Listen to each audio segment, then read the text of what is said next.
Cumbria, northwest England. A region of lush and leafy green countryside, thanks to its high levels of rainfall. But below the surface of this rural idyll lurks a problem. Despite a plentiful supply of water, Britain is at risk of domestic water shortages. A network of leaky underground pipes is losing up to 20% of the main supply every day. Finding a leak to fix under a vast landscape of fields is a real challenge. But not for this partnership of remarkable spaniels. Snipe and Denzel are the UK's first ever water leak detection dogs. They work for the regional water company. In England, every day almost 700 million gallons of water are lost to leaking infrastructure.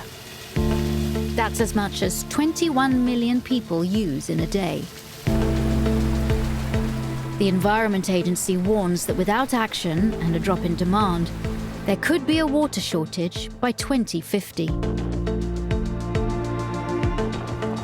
Today, the water company is sending the dogs and their handlers, Ross Stevenson and Luke Jones, to investigate a suspected leak on a mains pipe running through the countryside. Dense. The same satellite imaging technology that was developed by NASA to detect water on Mars can alert them to a possible problem in an area. 0.328. Armed with maps and GPS coordinates, the team will follow the pipeline through the suspect's site, but it will be down to the dogs' noses to pinpoint the exact location of the leak, up to 8 feet below the surface. There's pipes that's been laid as far back as the 17th or 18th century. So because they've been laid and not been replaced or anything like that, there's going to be leaks and they could be anywhere. Snipe and Denzel work as a tag team. Today, Denzel will go first. To find a broken pipe, Denzel must be able to tell the difference between leaking water and natural rainwater.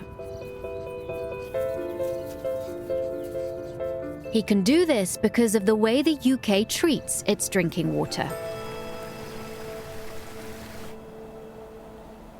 Processing plants across the country add chlorine to drinking water to kill bacteria and microbes. And this is what Denzel and Snipe are trained to smell. When Ross locates the underground pipe on the GPS, Luke and Denzel start to follow it. I work Denzel on the line across the water mains in rural areas because they're not very big.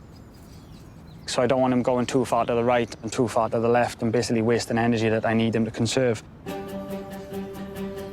Denzel will sniff for the chlorinated water, but he also needs to avoid the multitude of other distracting smells in the British countryside. When he's working, there's so many scents coming in for him. They say people take the world in through their eyes and dogs take in through their nose. He'll be getting so much more information, just painting a picture of the whole area. Even people walking through that might not be here anymore. He's picking them scents up that obviously we won't have a clue about, really. Denzel can't smell the chlorine while it's in the pipe, but as soon as it leaks into the soil, he can.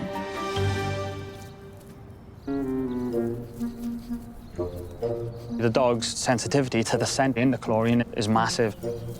What comes out of our taps at home is 0.2 to 0.3 milligrams of chlorine per litre of water.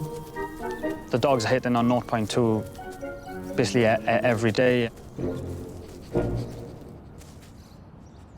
Sniffer dogs like Denzel need regular practice on finding their target. Ross and Luke use scent racks to keep the dog's detection skills razor sharp. This is a scent rack with the target scent now, which is chlorinated water. And then I've got distraction scents.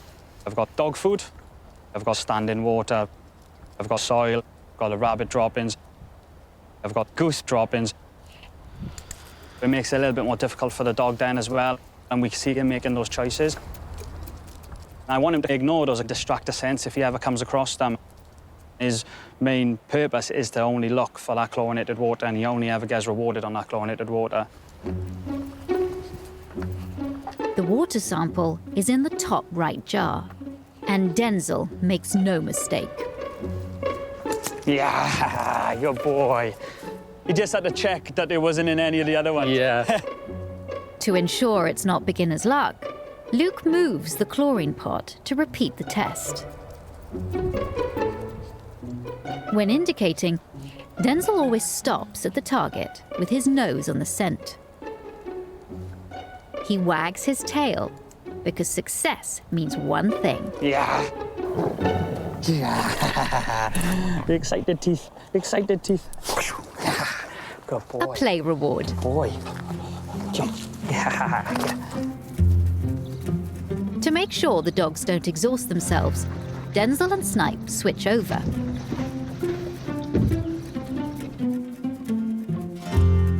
The search for water continues, now with Snipe on the job. Snipe, yeah.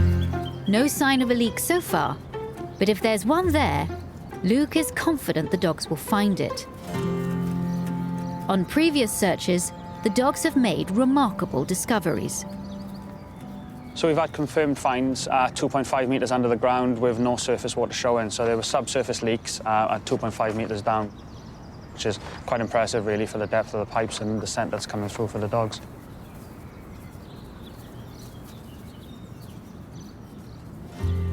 Half a mile into the search, Snipe looks like he's found something.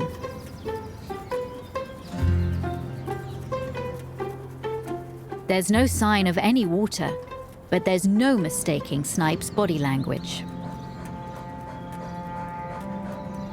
Sometimes leaking water will emerge at the surface.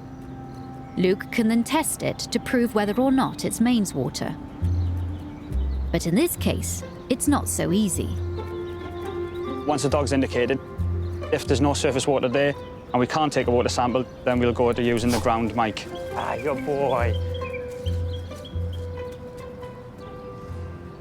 The ground mic is a super sensitive listening device which can pick up the distinctive gurgle of a leaking pipe. But it's not entirely reliable.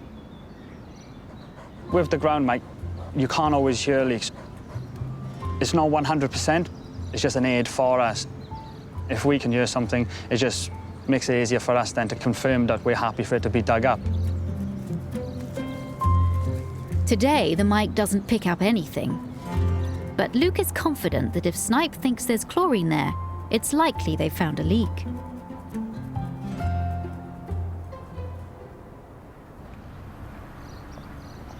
The team reports any potential leaks back to the local water authority, which decides whether or not to excavate. It's responsible for a network of 26,000 miles of pipes, and each year it fixes around 27,000 leaks. But while you're in the area, it's Investigating a potential crack is a costly thing to do, but Water Network manager Hannah Wardle has full trust in her star team. The results that we've had are fantastic. Some of the leaks that the dogs have indicated potentially could have been running for quite a long time, and we would not have known about it. So we've suspected that we've had an issue, but using our traditional methods, we haven't been able to identify the spot where the leak was. But using the dogs, we've been able to identify the leak, excavate the hole and actually repair it, which is just amazing. The dogs are fantastic. They're so cute, and they are by far my favourite members of the team. In less than 3 months, Denzel and Snipe have followed 62 miles of water pipes, detecting leaks that, once repaired, has saved almost 400,000 gallons of water. At the end of the working day, the canine partners get a chance to relax with their human partners. The dogs are amazing. We've spent a lot of time together, so the dogs know each other, they know us really well. We're so close to them, and they are boys. If we've not had a tough day, I'll give them a little play towards the end. So they're still getting paid for working for us, really, in dog toys.